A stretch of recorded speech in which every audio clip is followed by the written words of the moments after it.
नमस्कार, मैं अंजलि मिश्रा चैनल में आपको बता दें कि जम्मू कश्मीर की सेना को बड़ी सफलता हाथ लगी है और ऐसे में जो है एक मुठभेड़ देखने के लिए मिली जहां पर 3 आतंकवादियों को सेना के एक जवान ने मार गिराया है, लेकिन साथ ही साथ उस सेना के जवान ने भी अपनी जिंदगी जो है वो गंवा दी है। और ऐसे में आपको बताएं कि एक तरफ जो है यासीन मलिक है, जिसे लेकर पूरा पाकिस्तान जो है घुटनों के बल आ चुका है। लगातार जो है जिस तरीके से उसे उम्र कैद की सजा मिली है उसे लेकर बयानबाजी कर रहा है, चाहे पीडीपी प्रमुख महबूबा मुफ्ती हो या फिर पाकिस्तान के जो पूर्व प्रधानमंत्री है इमरान खान हो। हर व्यक्ति जो है यासीन मलिक को हीरो बनाने में लगा है। तो वहीं रियल अगर हम बात करें हीरो की, तो एक ऐसा ही हीरो है जिसने उन 3 आतंकवादियों को मार गिराया है। कौन है वो और किस तरीके से इस पूरी घटना को अंजाम दिया गया है, इसके बारे में आइए हम जरा विस्तार से समझ लेते हैं। आपको बता दें कि उत्तरी कश्मीर के बारामूला जिले में जो है कल एक मुठभेड़ हुई और उस मुठभेड़ में जैश ए मोहम्मद के 3 गैर स्थानीय आतंकवादी को मार गिराया गया और जिस पुलिसकर्मी ने इन्हें मार गिराया वो पुलिसकर्मी भी इस मुठभेड़ में शहीद हो गया। आज सुबह जब पूरे कश्मीर में बहुत सारी जगह पर मल्टीपल जगह पर नाका लगाया गया था, किरी एरिया में जो एक चांसिंग इंटर हुआ है जिसमें पाकिस्तानी 3 जैश मोहम्मद के टेररिस्ट न्यूट्रलाइज हुए हैं, उसके साथ हमारे साथी भी शहीद हो गए। हम लोगों को बहुत दुख है, लेकिन इस टाइप के इनकाउंटर्स में हम लोगों को कोलेटरल डैमेज बर्दाश्त करना पड़ता है। ये पाकिस्तानी टेररिस्ट जो काफ़ी अरसों से यहाँ पे एक्टिव था, ये यहाँ से जाके श्रीनगर में कोई बड़ी वारदात करने का अंजाम देने वाले थे। बारामूला पुलिस और आर्मी ने बहुत अच्छा काम किया है, इसको न्यूट्रलाइज करके एक बड़ा सा हादसा होने से रोक लिया। पुलिस महानिरीक्षण यानी आईजीपी कश्मीर के जो हैं विजय कुमार, उन्होंने इसे लेकर कहा है, उन्होंने बयानबाजी करते हुए कहा कि मारे गए आतंकवादी 3-4 महीने से इस इलाके में यानी काफ़ी ज़्यादा सक्रिय थे और एक बड़ी घटना को प्लान कर रहे थे जो कि वो श्रीनगर में अंजाम देना चाहते थे और उसी के तहत जो है सारी गतिविधि उनकी देखने के लिए मिल रही थी।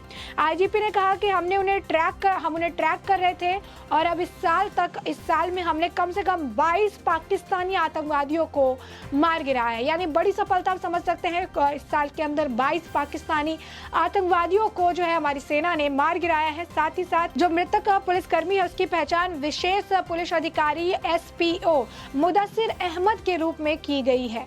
आप देख सकते हैं किस तरीके से मुदस्सिर अहमद ने बड़ी ही जो है निडरता के साथ बड़ी ही ब्रेव तरीके से उन्होंने अपनी जान की बाजी लगाकर 3 आतंकवादियों को मार गिराया जो कि श्रीनगर में एक बड़ी घटना को अंजाम देने की प्लानिंग कर रहे थे।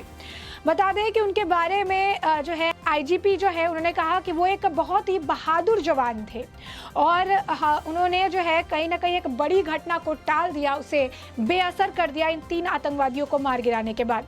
उन्होंने कहा कि पुलिस ने मारे गए आतंकवादियों की पहचान हनीफ अली भाई और शाह के रूप में की गई है और बता दें आपको कि ये सभी जो है ये पाकिस्तान के निवासी थे और सेना के एक प्रवक्ता के अनुसार तीनों एक कार में जो है पुथका के मिरगुंड की ओर जा रहे थे। सेना ने कहा कि एक संयुक्त अभियान शुरू किया गया और आतंकवादियों ने टीम पर गोलीबारी की और मुठभेड़ शुरू हो गई, जिसके बाद मुठभेड़ में जो है ये एक पुलिसकर्मी ये मारे गए, शहीद हो गए और साथ ही इन्होंने 3 आतंकवादियों को जैश ए मोहम्मद की जो है गिरोह से में शामिल थे उन्हें मार गिराया गया। बता दें कि इसके बाद मुदस्सिर के जो पिता है उन्होंने नम आंखों से अपने बेटे को श्रद्धांजलि अर्पित की। साथ ही साथ उन्होंने कहा कि सैकड़ों लोगों की जान बचाने के लिए अपनी जान जो है कुर्बान करने वाले जम्मू कश्मीर के पुलिसकर्मी के पिता अहमद शेख ने कहा कि उन्हें अपने बेटे पर काफी गर्व है। उन्होंने कहा कि उनका बेटा कभी वापस नहीं आएगा, लेकिन उन्होंने आतंकवादियों को बेअसर करके सैकड़ों लोगों की जान बचाई है। शेख ने कहा कि उन्होंने अपने बेटे से आखिरी बार जो है 3 दिन पहले बात की थी और इसके बाद शहीद जम्मू कश्मीर के पुलिसकर्मी मुदस्सिर अहमद जो है वो इस मुठभेड़ में एक हिस्सा थे जो कि शहीद हो गए। बता दें कि बारामूला मुठभेड़ जो कि मंगलवार को भी जैश ए मोहम्मद के 3 पाकिस्तानी आतंकवादी मार गिराए गए थे, इसे लेकर पुलिस महानिरीक्षक विजय कुमार ने कहा था कि मुठभेड़ घाटी में सुरक्षा बलों द्वारा बनाए गए नाका में से एक पर हुई, यानी जो चेक पोस्ट होता है उसमें हुई और उन्होंने कहा कि बुधवार को पूरे कश्मीर में जो है नाके थे और ऐसे ही एक नाके पर करेरी क्षेत्र में जो है नजीबात चौराहे पर मौका मुआयना हुआ और 3 पाकिस्तानी जैश ए मोहम्मद के आतंकवादी इस दौरान मारे गए।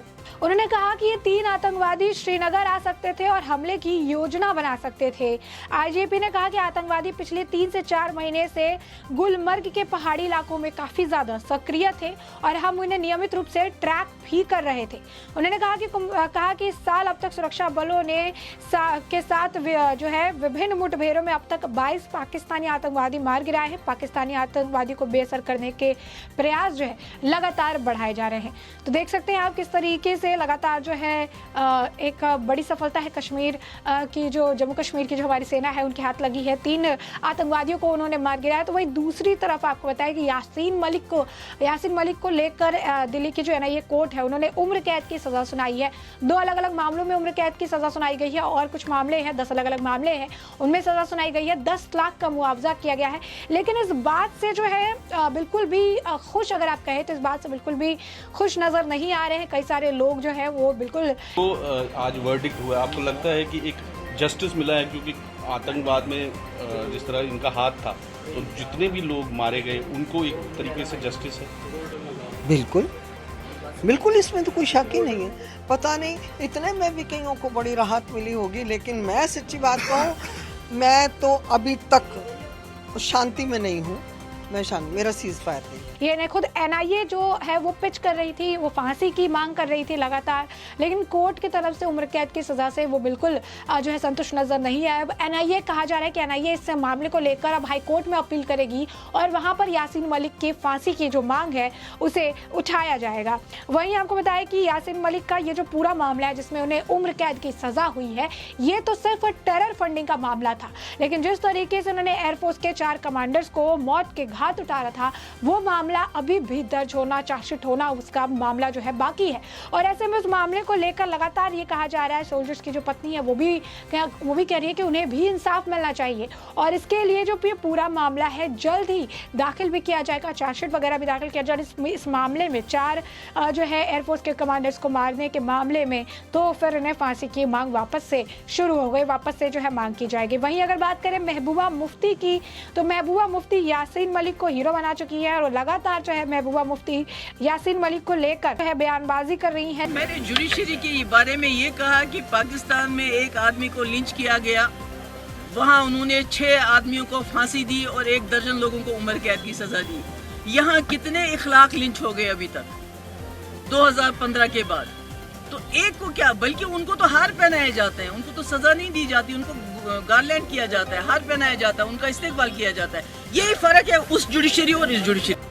हमारी बदकिस्मती है कि हर जगह ये गुजरात मॉडल बनाना चाहते हैं। इनके पास नौजवानों को देने के लिए नौकरी नहीं है, इनके पास जो मुश्किलात है लोगों का, महंगाई दिन ब दिन बढ़ती जा रही है, लोगों को 2 वक्त का खाना खाना मुश्किल हो गया है। सरकार को गलत ठहरा रही हैं, जो है पाकिस्तान की तारीफ कर रही हैं, भारतीय न्यायपालिका को लेकर विवादित बयान दे रही हैं। क्या कह रही हैं वो ये भी जान लीजिए। बता दें कि पीपुल डेमोक्रेटिक पार्टी यानी पीडीपी की प्रमुख महबूबा मुफ्ती ने भारतीय न्यायपालिका के खिलाफ एक बयान के साथ एक नया विवाद खड़ा कर दिया। टेरर फंडिंग मामले में जम्मू कश्मीर लिबरेशन फ्रंट यानी JKLF के प्रमुख और पाकिस्तान समर्थक अलगाववादी यासीन मलिक की सजा से ठीक पहले मुफ्ती ने कहा कि पाकिस्तान की न्यायपालिका भारतीय न्यायपालिका से बेहतर है।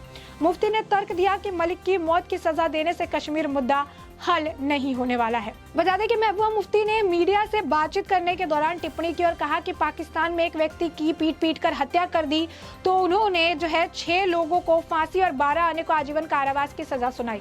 2015 के बाद भारत में कई अखलाकों की हत्या की गई है और उन्हें माला पहनाई जाती है, सजा नहीं है, उनकी न्यायपालिका है और इस न्यायपालिका में ये अंतर है।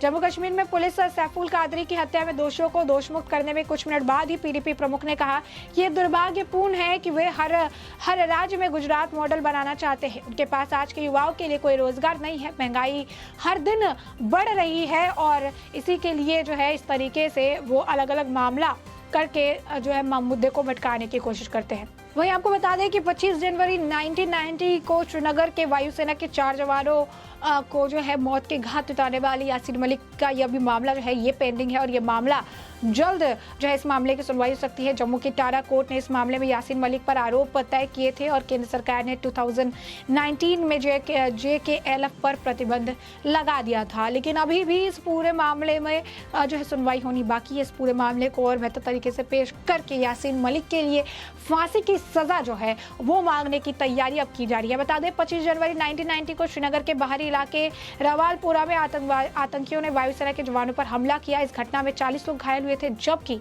4 जवान शहीद हो गए थे। वायुसेना के जवान एयरपोर्ट जाने के लिए बस का इंतजार कर रहे थे, तभी आतंकियों ने उन पर हमला कर दिया था।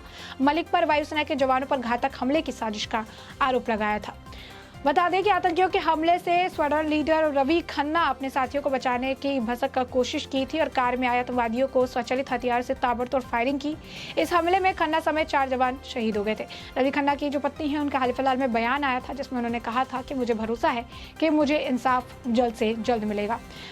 इसे लेकर यासीन मलिक के अलावा कुछ केस जो है अली मोहम्मद मीर, मंजूर अहमद सैफी, जावेद मुफ्तर अमीर, शौकत अहमद बख्शी, जावेद अहमद जगर और नाना जी को भी आरोपी बनाया गया। कोर्ट जो है इस पूरे मामले में चल रही है, लेकिन अभी भी इस पूरे मामले को लेकर लगातार जो है और पुख्ता सबूत जो है निकालने की कोशिश की जा रही है। तो ऐसे में हमने आपको जो पूरा मामला है बड़े विस्तार से बताया किस तरीके से जम्मू कश्मीर की सेना को बड़ी सफलता हाथ लगी है और जैश-ए-मोहम्मद के गिरोह से 3 आतंकियों को जो है एक जो है बहादुर जो सैनिक है मुदस्सिर अहमद उन्होंने मार गिराया। साथ ही इस पूरी मुठभेड़ में वो भी शहीद हो गए। वहीं साथ ही हमने आपको बताया कि यासीन मलिक को जो सजा सुनाई गई है उसे लेकर एनआईए फिर जो है हाईकोर्ट में पिच करने वाली है। महबूबा मुफ्ती किस तरीके से हमारी न्यायपालिका को लेकर जो है जुडिशरी सिस्टम को लेकर जो है विवादित बयान दे रही है, उस बयान के बारे में भी हमने आपको रूबरू कराया। तो ऐसे में आपने ये पूरा मामला विस्तार से जान और समझ लिया है और अब इस पूरे मामले पर आपकी भी जो राय हो हमें कमेंट सेक्शन में कमेंट करके जरूर बताएं।